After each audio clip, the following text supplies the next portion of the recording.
उत्तर प्रदेश के मुख्यमंत्री योगी आदित्यनाथ आज वाराणसी पहुंचे, जहां वे प्रधानमंत्री मोदी के प्रस्तावित कार्यक्रमों का जायजा लेंगे। सीएम योगी मेहंदीगंज में पीएम की जनसभा स्थल का निरीक्षण करेंगे और सर्किट हाउस में कार्यक्रम की तैयारियों की समीक्षा भी करेंगे। सीएम सर्किट हाउस में रात्रि विश्राम के बाद शुक्रवार को गोरखपुर के लिए प्रस्थान करेंगे। लोकसभा में वक्फ संशोधन बिल पेश किया गया, जिसे संसदीय कार्य मंत्री किरण रिजिजू ने प्रस्तुत किया। रिजिजू ने बताया कि इस बिल पर जेपीसी में व्यापक चर्चा हुई, जिसमें 97 लाख से अधिक सुझाव देखे गए। उन्होंने कहा कि बिल पर इतनी विस्तृत चर्चा पहले कभी नहीं हुई। विपक्ष को चुनौती दी गई कि यदि उन्हें विरोध करना है तो वे तर्क के साथ करें। रिजिजू ने यह भी स्पष्ट किया कि वक्फ बिल धार्मिक व्यवस्था में हस्तक्षेप नहीं करता और किसी धर्म के खिलाफ नहीं है। वक्फ बोर्ड में शिया सुन्नी दोनों प्रतिनिधि होंगे और इसमें 3 सांसद, 2 महिला सदस्य, 10 मुस्लिम सदस्य, 2 रिटायर्ड जज और 4 गैर मुस्लिम सदस्य भी होंगे।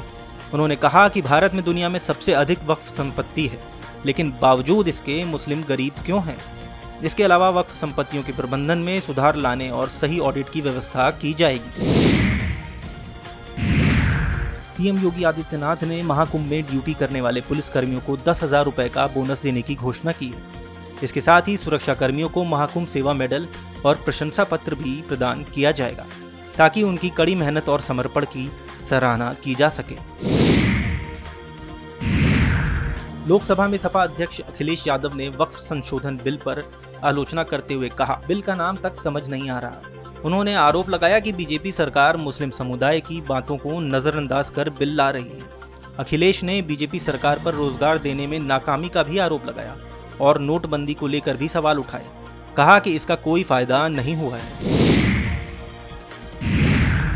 उत्तर प्रदेश के लोक निर्माण विभाग ने वित्तीय वर्ष 2024-25 में 6500 करोड़ रुपए का बजट सरेंडर किया है। ये बजट 2023-24 के मुकाबले 3% कम खर्च किया गया है। विभाग के कार्य योजना में देरी के कारण कई कामों में दिक्कतें आई हैं। वित्तीय वर्ष 2023-24 में विभाग का बजट 30,500 करोड़ रुपए था, जिसमें से 19% बजट सरेंडर किया गया है, जबकि इस बार 22% बजट सरेंडर किया गया। अकेले मार्च माह में 3,950 करोड़ रुपए की वित्तीय स्वीकृतियां जारी की गईं। लोकसभा में वक्फ संशोधन बिल पर चर्चा करते हुए भाजपा सांसद रविशंकर प्रसाद ने कहा, ये बिल महिलाओं और पिछड़े वर्ग के लोगों के विकास के लिए है। उन्होंने कहा कि वक्फ बिल गैर संवैधानिक नहीं है और सरकार धार्मिक मामलों में दखल नहीं दे रही। रविशंकर प्रसाद ने ये भी स्पष्ट किया कि वक्फ कोई धार्मिक संस्था नहीं है और विपक्ष के तर्क बेबुनियाद हैं। उन्होंने कहा कि वक्फ की प्रॉपर्टी को लूटने नहीं दिया जाएगा और इसकी जमीन को रेगुलेट करना जरूरी है। इसके साथ ही उन्होंने वक्फ बोर्ड में पिछड़े मुस्लिमों के प्रतिनिधित्व से विपक्ष की परेशानी को भी रेखांकित किया। लोकसभा में वक्फ संशोधन बिल पर चर्चा करते हुए कांग्रेस सांसद गौरव गोगोई ने भाजपा सरकार को आड़े हाथों लिया। उन्होंने कहा कि भारत का संविधान ही उनका मार्गदर्शक है और ये बिल मौलिक अधिकारों पर हमला है। गोगोई ने आरोप लगाया कि भाजपा समाज को बांटने की कोशिश कर रही है और उनकी मंशा अल्पसंख्यकों को अलग थलग करने की है।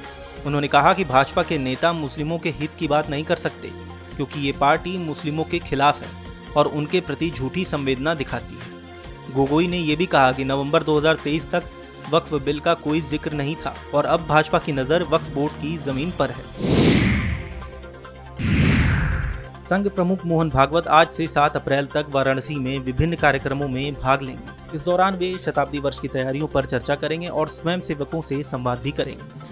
संघ का साहित्य काशी के हर घर तक पहुंचाने का अभियान भी जोर होगा। संघ के प्रत्येक गांव, बस्ती और घर घर अभियान चलाने का निर्णय लिया गया है, जो अक्टूबर-नवंबर से स्वयं सेवकों द्वारा शुरू किया जाएगा।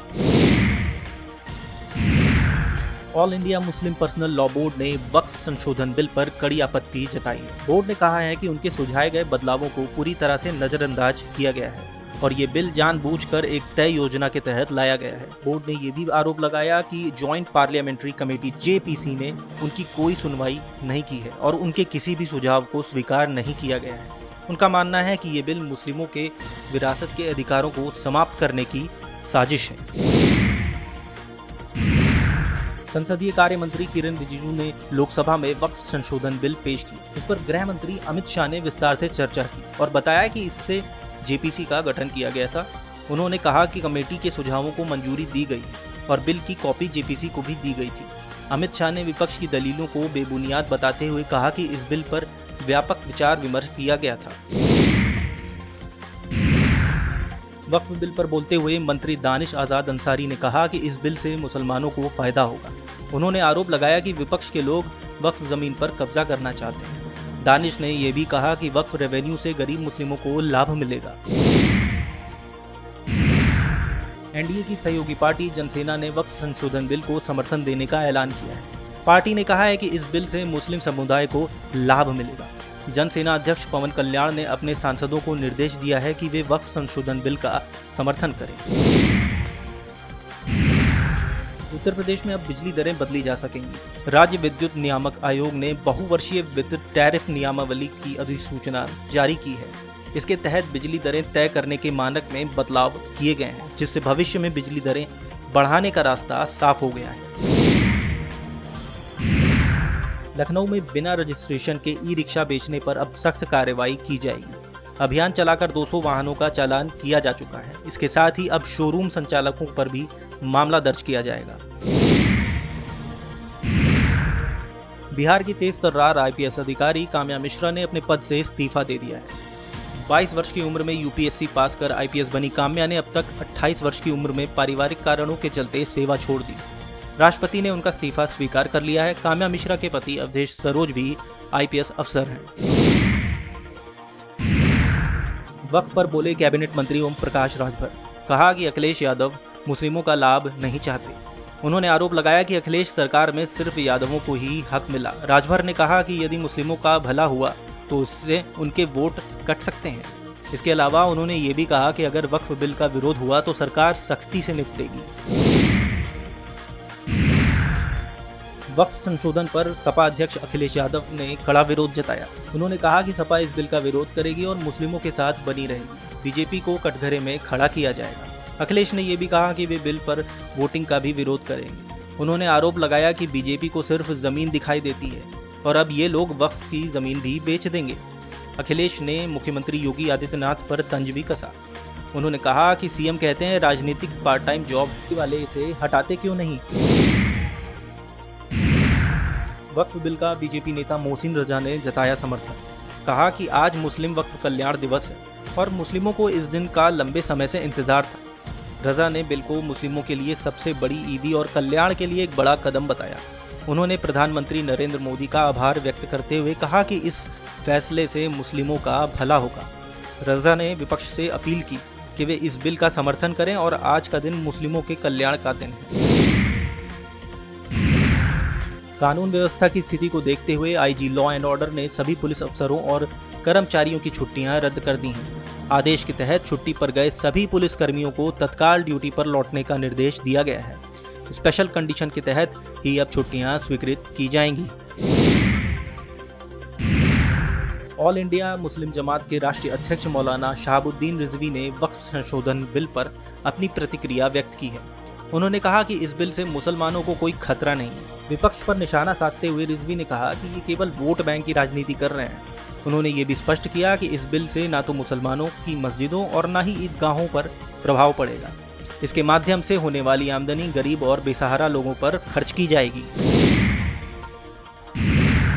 वाराणसी में ज्ञानवापी श्रृंगार गौरी केस के वादियों और श्रद्धालुओं ने मां श्रृंगार गौरी के दर्शन किए। इस दौरान मां श्रृंगार गौरी मुक्त करो के नारे लगाए गए, जो सोशल मीडिया पर वायरल हो गए। ये मंदिर ज्ञानवापी परिसर में स्थित है और चैत्र नवरात्र के चौथे दिन दर्शन हो रहे हैं। ये मंदिर साल में एक दिन के लिए ही खोला जाता है। सपा मुखिया अखिलेश यादव का तंज। बीजेपी अभी तक अपना नया राष्ट्रीय अध्यक्ष नहीं तय कर पाई। ये उनके आंतरिक विफलता को दिखाता है। अमित शाह ने किया बड़ा पलटवार। कहा आपको तो सिर्फ 5 लोगों में से एक को चुनना होता है, हमें करोड़ों कार्यकर्ताओं में से चुनना होता है। मैं कहता हूं आप 25 साल तक अपनी पार्टी के अध्यक्ष बने रहिए, कोई बदल नहीं सकता है। लोकसभा में जेडीयू सांसद राजीव रंजन सिंह ने वक्फ संशोधन बिल का समर्थन किया। उन्होंने कहा कि इस बिल में सभी समुदाय के साथ न्याय किया गया है और प्रधानमंत्री मोदी ने इस मामले में पारदर्शिता लाने का काम किया है। राजीव रंजन सिंह ने ये भी कहा कि वक्फ संशोधन बिल मुस्लिमों के हित में है और जिन लोगों ने वक्फ की संपत्तियों पर कब्जा किया है वे इसका विरोध कर रहे हैं। उन्होंने विरोधियों को नसीहत दी, वक्फ बिल का विरोध ठीक नहीं, क्योंकि ये बिल मुस्लिम समुदाय के कल्याण के लिए है और इससे बेहतर काम होगा।